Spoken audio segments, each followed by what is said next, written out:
due to the pandemic of COVID-19, we have to take class from our home. So here today I am taking on the topic of open sea aquaculture. So what is open sea aquaculture? Open sea aquaculture is a type of offshore farming which is done mainly in cage or pens. That is far away from inshore, and mainly some finfishes and other aquatic organisms, shellfishes or seaweeds which are economically important, are mainly done in this open sea fish farming. Open sea fish farming is a kind of mariculture. So what is mariculture? Mariculture is a special branch of aquaculture which is mainly done in ocean or in pond or farms which are filled with salt water or sea water. So here mainly economically important species of fish, finfish and other aquatic organisms like seaweed, algae, these are cultured under some controlled condition. Mainly the construction of cage and pens in case of offshore aquaculture or open sea aquaculture is done under the water of state or territorial jurisdiction. That does mean যে mainly যে জায়গায় pen বা কেজটা construct করা হবে অফশোরে সেইখানে সেটা অবশ্যই যে কান্ট্রির আন্ডারে কালচারটা করা হচ্ছে। লেট ইন্ডিয়া যদি ওপেন সি ফিশ ফার্মিং করে তখন অবভিয়াসলি যে অফশোরে India open sea fish farming করবে সেটা যাতে তার EEZ এর মধ্যে পড়ে। EEZ mean exclusive economic zone, that is a specific line border of water where a particular nation has the right to harvest aquatic organisms from that specific area. আমাদের সিলেবাসে open C farming এর scope আর স্পিসিসের উপরে species কালচারের উপরে আছে। So scope বলতে বোঝাচ্ছে যে ওপেন সি ফার্মিং এর কি অ্যাডভান্টেজেস আছে, কি ভবিষ্যৎ আছে তার উপরে। What is the future of open C farming? We can say যখন অফশোর কালচারের দিকে যাওয়া হচ্ছে ফ্রম ইনশোর কালচার যেটা নাকি নিয়ার কোস্টাল এরিয়ায় করা হতো, যেখানে অনেক শেল্টার ছিল, মানে যে এরিয়াগুলো বেসিক্যালি শেল্টার্ড এরিয়া, সেই জায়গা থেকে বেরিয়ে যখন ওপেন সি ফার্মিংয়ের দিকে যাওয়া হচ্ছে সেই এরিয়াগুলো র্যাদার লেস, অনেক প্রোটেকশন কম, সি এর ওয়েভ অ্যাকশন অনেক বেশি, উইন্ড ফ্লোর অ্যাকশন অনেক বেশি। সো সেই ন্যাচারাল এনভায়রনমেন্টের মধ্যে যখন কালচার করা হচ্ছে, even though there are some obstacles, then also we must say that there are lots of scope in open sea fish farming. Open sea fish farming can enlarge the total farming area that we have in our inland section, and over that the capture fishery nowadays is declining. As we know, the resources are declining and so many species come under endangered species. So if the offshore fishery will flourish, it will not only increase the natural resources and also will provide much protein per capita. Scope bolte gele we have long coastline. So we can, and vast EEZ where we can easily go for open sea farming through construction of pen and cages. In Tamil Nadu, Andhra Pradesh, Kerala already started on experimenting on this open sea farming under CMFRI. Under the institute CMFRI, and another thing is open sea fish farming can be an alternative of inshore fish farming where wave action is less. In inshore fish farming আমরা জানি যে inshore fish farming করা হয় coastal রিজিয়নগুলোতে, যেখানে সমুদ্রের ঢেউয়ের action মানে strength অনেক কম হয়, যার ফলে কি হয় যখন কোনো জায়গায় কালচার করা হচ্ছে একটা স্পেসিফিক এরিয়াতে কন্টিনিউয়াস যখন খাবার দেওয়া হচ্ছে বা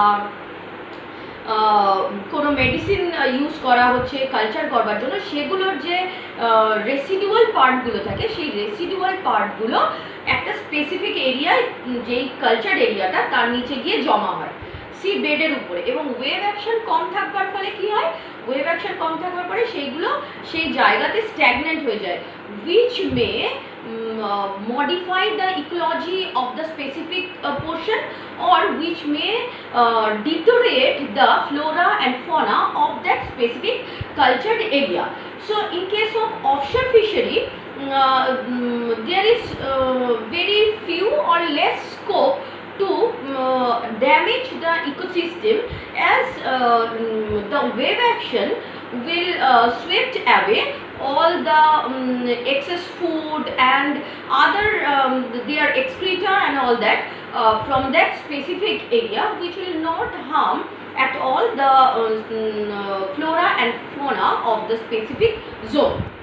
আরও যদি স্কোপের কথা আমরা বলি ওপেন সি ফিশ ফার্মিংয়ের ক্ষেত্রে, তাহলে বলা যায় যে ওপেন সি ফিশ ফার্মিংয়ে এমন কিছু স্পিসিস কালচার করা যায় যেই স্পিসিসগুলো কিনা ইনশোর ফিশ ফার্মিংয়ে করা সম্ভব নয়, কারণ কিছু কিছু স্পিসিস আছে যে স্পিসিসগুলো ডিপসিতেই মেনলি, যাদের হ্যাবিট্যাট হচ্ছে গিয়ে ডিপ সি বা সি এর পেলাজিক রিজিয়নগুলো, এবং তাদের সাইজ এত বড় হয় যে কোস্টাল রিজিয়নে ফার্ম তৈরি করে বা ইনশোর ফিশারির ক্ষেত্রে ছোট ছোট কেজের মধ্যে এই কেজ কনস্ট্রাক্ট করে এইসব ফিশগুলোকে কালচার করা সম্ভব নয়।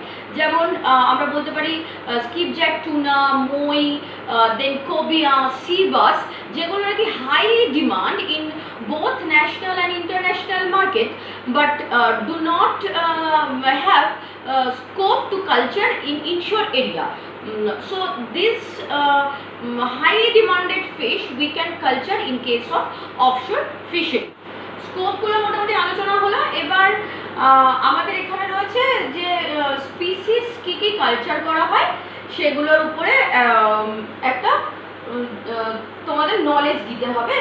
জেনারেলি ডিপ সি ফিশগুলোকে অফশোরে কালচার করা হয়, বা অবভিয়াসলি সেই সব ফিশ কালচার করা হবে যারা হাই স্যালাইন ওয়াটারের মধ্যে থাকতে পারে, বা ইউরেহ্যালাইন যারা নাকি একটা ভাস্ট স্যালিনিটি রেঞ্জ টলারেট করতে পারে। মেইনলি এখনো পর্যন্ত যেসব মাছগুলো সাকসেসফুলি কালচার হয়েছে অফশোর কেজ কালচারের থ্রুতে, সেগুলো মই, কোবিয়া, দেন সিভাস। কোবিয়া সিভাস তোমাদের সিলেবাসে আছে, সেগুলো নিয়ে পরে ব্রডলি ডিসকাস করব আমি। দেন হচ্ছে গিয়ে টুনা, অ্যাম্বারজ্যাক, দেন রেড ড্রাম, হ্যাডক, কড, এইসব মাছগুলো মেইনলি কালচার করা হয় অফশোর ফিশারির ক্ষেত্রে। ওপেন সি ফিশ ফার্মিং যেটা নিয়ে বলছি আজকে, ওপেন সি ফিশ ফার্মিং যেটা নাকি সমুদ্রের মধ্যে একটা কনস্ট্রাকশন করে, আমরা একটা কেজ কনস্ট্রাকশন করে, কেজ আর পেনের কি কনস্ট্রাকশন বা স্ট্রাকচার কীরকম কী হয় সেটা নিয়েও আমি আলাদা করে বলবো আরেকটা সেকশন করে। আপাতত যেটা মানে তোমরা মাথায় রাখো এই দুটো ওয়ার্ড, যে pen culture and cage culture, দুটো স্পেসিফিক স্ট্রাকচার হয়, ঠিক আছে। এবার কেজ কালচারের বা পেন কালচারের থ্রুতে আমরা অফশোরে যে কালচারের জন্য অফশোর ওপেন সি ফার্মিংয়ের কথা বলছি, এই ক্ষেত্রে আমরা যেরকম দেখছি অনেক স্কোপ আছে, প্রচুর মানে আমরা প্রোডাকশন বাড়াতে পারি, ক্যাপচার ফিশারি কমিয়ে আমরা যেসব স্পিসিসগুলো এন্ডেঞ্জার্ড হতে চলেছে সেই সব স্পিসিসগুলোকে আবার গ্রো করবার জন্য সময় দিতে পারি। কারণ আমরা যদি কালচার করে প্রচুর পরিমাণ মাছ পাই তাহলে সেই ক্ষেত্রে আমাদের ক্যাপচারের দিকে না গেলেও চলবে, এবং যখন ক্যাপচার করতে যাই সেখানে অনেক অবস্ট্রাকলস থাকে, ওপেন সিয়ে শিপ নিয়ে যাওয়া, ওয়েদার ডিসঅ্যাডভান্টেজেসগুলোকে ফেস করা, লটস অফ মানি ইনপুট হয় এর পেছনে। কিন্তু অফশোর ফিশারির ক্ষেত্রেও ইনিশিয়ালি প্রচুর টাকা খরচ হলেও সেটা কম্পারেটিভলি সেফ ফর হারভেস্টিং, এবং একসঙ্গে একটা স্পেসিফিক এরিয়ায় একটা নির্দিষ্ট সাইজে প্রচুর পরিমাণ মাছ আমরা একটা স্পেসিফিক ইন্টারভেলে, যেটা আমাদের কাছে নোন, একটা ইন্ডিভিজুয়াল স্পেসিফিক ইন্টারভেলে আমরা পেতে পারি। এইগুলো বিভিন্ন রকম অ্যাডভান্টেজেস আছে ওপেন সি ফার্মিংয়ের, but still there are some disadvantages also in case of open sea farming। যেমন তার মধ্যে প্রথম হচ্ছে গিয়ে যখন আমরা কোনো ফিশ কালচার করছি, বেশিরভাগ ক্ষেত্রেই হয় কি ডিজিজটাকে মেনটেন করবার জন্য, যেহেতু একটা মানে স্পেসিফিক এরিয়ায় প্রচুর মাছ অনেক বেশি থাকে, জায়গার তুলনায় concentration of the fish is high, so to control the disease we have to apply antibiotics. The residual portion of antibiotics will dilute with the sea water, which may further in long terms may damage the water quality of ocean, which is a big which may incur big danger for our natural ecosystem. Then second one we may say if the cultured species will what to say যদি পালিয়ে যায়, মানে কোনো যেই কনস্ট্রাকশনের মধ্যে আমরা culture করছি সেই কনস্ট্রাকশন থেকে হতেই পারে কোনো স্ট্রং উইন্ড অ্যাকশন, এগুলোর জন্য কেজ কোনোভাবে ভেঙে গেল বা কোনো একটা পোর্শন এফেক্টেড হলো, কেজের মধ্যে যে নেট করা আছে সেই নেটের কোথাও ছিঁড়ে গেল, somehow they escape from the specific cultured area. Then what will happen? The specific cultured fish is not exactly same character with the natural fishes, মানে আমরা ন্যাচারাল হ্যাবিট্যাট কোনো মাছের সেখান থেকে এবং ন্যাচারালি গ্রোয়িং কোনো ইন্ডিভিজুয়ালকে তার মানে বাসস্থান থেকে যেই রকমভাবে আমরা যেইভাবে পাই, তাকে যদি আর্টিফিশিয়ালি গ্রো করাই কোনো একটা কনফাইন্ড মানে এরিয়ার মধ্যে, তখন অবভিয়াসলি তার মধ্যে কিছু কিছু পরিবর্তন আসে, সেটা ফেনোটিপিক সামটাইম জেনোটিপিক এরকম পরিবর্তনগুলো আসে। এইবারে যখন কোনো কালচার এরিয়ার থেকে একটা স্পেসিফিক ফিশ এসকেপ করে যাচ্ছে এবং সেই ফিশটা সেম জেনার্সের হওয়ার ফলে ও বাইরে গিয়ে একই জেনারেসের অন্য কোনো মাছের সঙ্গে ব্রিডিং করছে, তখন কি হবে, নেচারে ধীরে ধীরে ন্যাচারাল যে অ্যাকচুয়াল স্পিসিস আমরা পেতাম সেই স্পিসিসটার মডিফিকেশন হতে শুরু করবে, মানে হাইব্রিড কন্ডিশন। আমরা নেচারে হয়তো ধীরে ধীরে ন্যাচারাল যে ব্রিডটা পাওয়া যেত সেই ন্যাচারাল ব্রিডটাকে আর পাবো না। দেন নাম্বার 3 প্রবলেম আরেকটা হতে পারে যে কালচার স্পিসিসের যে ইন্ডিভিজুয়াল ডিজিজগুলো হয় সেই ডিজিজগুলো অনেক সময়ই ন্যাচারাল কন্ডিশনে ফিশ যেরকমভাবে থাকে সেই কন্ডিশনে সেই ডিজিজগুলো হয় না। এর ফলে কী হবে, যখন কালচার কন্ডিশনে কোনো মাছের ডিজিজ হবে এবং সেই ডিজিজটা ওপেন সি ওয়াটার ফার্মিং হচ্ছে বলে জলের সঙ্গে যেই কারণে ডিজিজগুলো হচ্ছে সেগুলো একসঙ্গে মিক্সড হতে থাকবে এবং ন্যাচারাল ওয়াটার বডিতে যারা ফ্রিলি মুভিং যেসব অর্গানিজমসগুলো আছে মেবি ওই ডিজিজটা তাদের উপরেও এফেক্ট করতে শুরু করবে। দেন নাম্বার 4 ডিসঅ্যাডভান্টেজেসের মধ্যে বলা যেতে পারে কস্ট ইনপুট প্রচুর বেশি।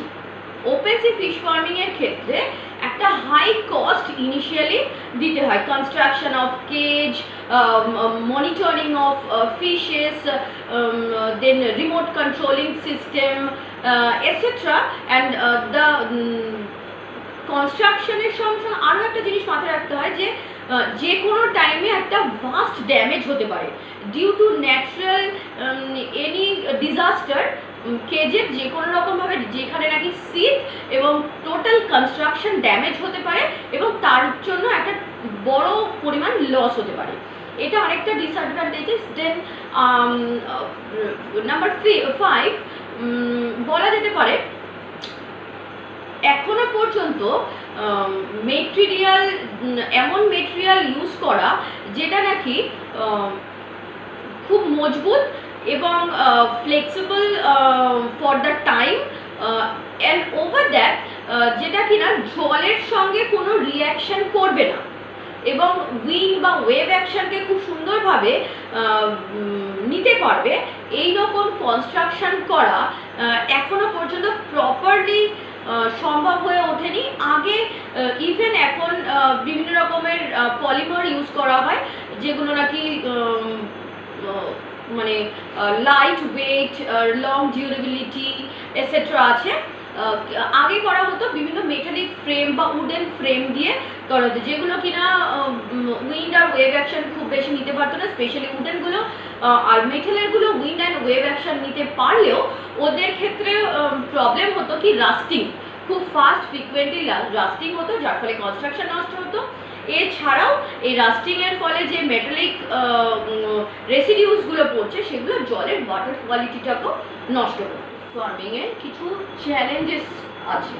চ্যালেঞ্জেসগুলো কি মানে কি কি মানে অ্যাডভান্টেজেস আছে, কিছু কিছু ডিসঅ্যাডভান্টেজেস আছে, বাট সেই ডিসঅ্যাডভান্টেজেসগুলোকে যদি ওভারকাম করাটা বা আরও বেশি কিছু অ্যাডভান্টেজেস খুঁজে বার করা, তা সেগুলোর জন্য যে চ্যালেঞ্জেসগুলো ওপেন সি ফিশ ফার্মিংকে মেইনলি করতে হয় সেটা হচ্ছে গিয়ে construction of cage, vast construction of cage, যেটা নাকি অফশোরের সমস্ত প্রতিকূলতাকে উইথস্ট্যান্ড করতে পারবে।